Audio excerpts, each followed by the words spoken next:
What's up, YouTube? It's your boy Garret back on the video. We finna be under this video when a killing go wrong. Let's get into it, man.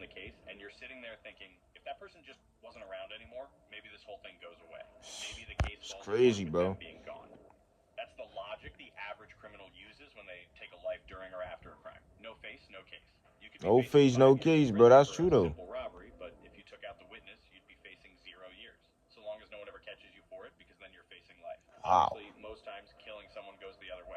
That's why a lot of people when they go on to testify, like they don't go to court, but bro, if you go to court, them niggas might send their peoples to get you. That's why a lot of testifiers don't go to court, bro. This lesson the hard way in the fall of 2018. Damn, that's the nigga. Case dropped, only to destroy everything in the process. His business, his life, his friend's life, and even his relationship with his girl all gone over a poorly made decision that took less than a week to make. Damn. Starkeisha Thompson was 33 years old, living in Detroit with her teenage son. She worked, stayed out of trouble, and minded her business.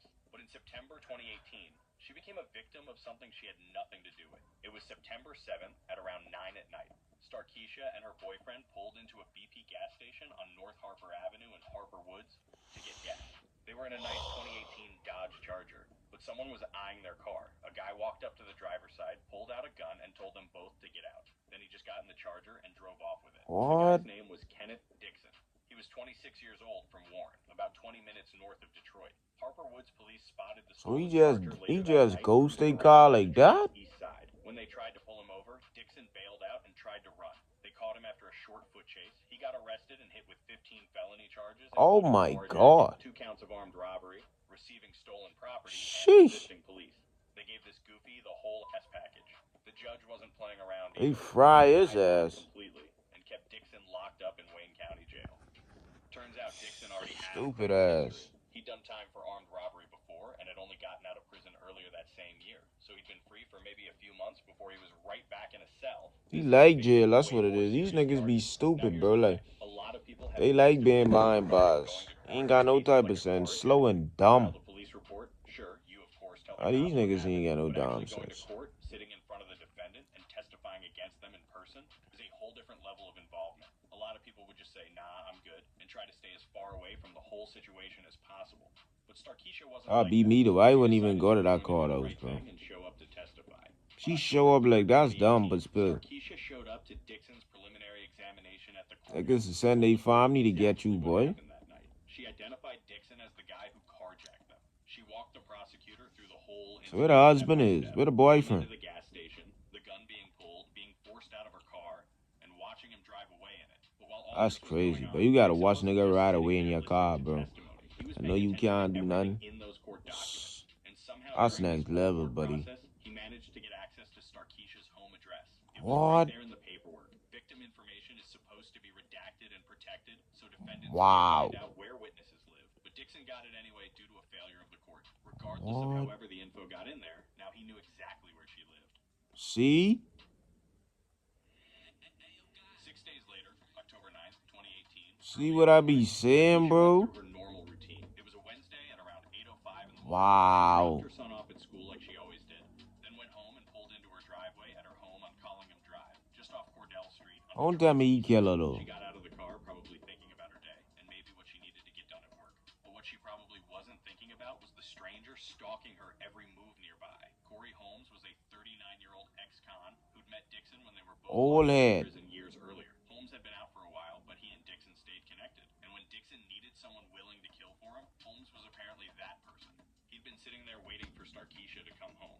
That's crazy. Car, he walked right up to her in her own driveway and started shooting. Corey shot her an alarming 12 times, hitting her. Witnesses later said they heard. Oh my God, 12 times. Starkeisha didn't have a chance to run or no. Right there on the pavement. Oh my gosh. Her neighbors called 911, but by the time all because she testified against him. Starkeisha's father, Curtis, was damn, bro. He showed up to the crime scene that morning and told fuck, bro, that shit is sad, bro. To testify against Dixon. Quote, she didn't want to testify because these guys were violent. For real, bro, like, that's sad, bro, like, that's why a lot of people don't testify in court because of the same shit, bro. Niggas send their family to get you, bro. R.I.P. to all, man, bro. I know I died. That's sad, bro. Detroit Police Chaplain Cedric Wyckoff That shit is messed up, bro. him right there at the scene.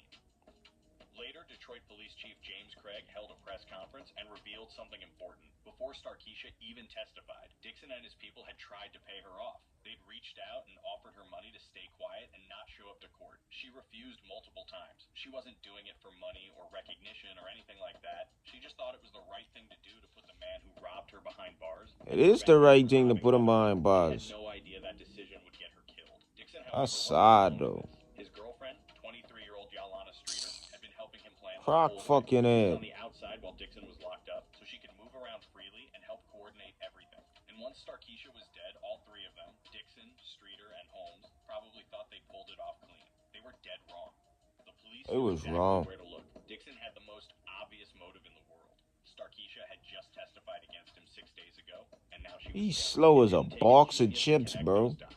So detectives immediately started pulling Dixon's jail calls from Wayne County Jail to see what he'd been talking about. And this is where people Stupid always niggas, mess up. bro. Every single call you make from jail is recorded. There's an actual warning. These that niggas plays dumb before as every hell. call telling you that. But Dixon, being a goofy, still talked like nobody was listening. Dixon, Streeter, and Holmes had been on the phone discussing everything. They talked about Starkeisha by name, discussed how to make sure she You couldn't call her tell, by and name planned out too, what like. needed to happen and who was Niggas going to do be it. Dixon dumb as coordinated hell, everything bro. from his jail cell. Streeter helped set things up on the outside, and Holmes was the one willing to actually pull the trigger. These goofies basically handed the prosecutor They next level case on a goofies. silver fucking platter. On October 17th, 2018, just 8 days after the murder, Detroit police arrested Streeter and Holmes. 2 days later, on October 19th, See all them County goofies lives, prosecutor bro. charged all three of them, Dixon, Streeter, and Holmes, with first-degree murder, conspiracy to commit Life. first-degree murder. Hope y'all enjoy this video, man. Shout out to bro, man. I'm out.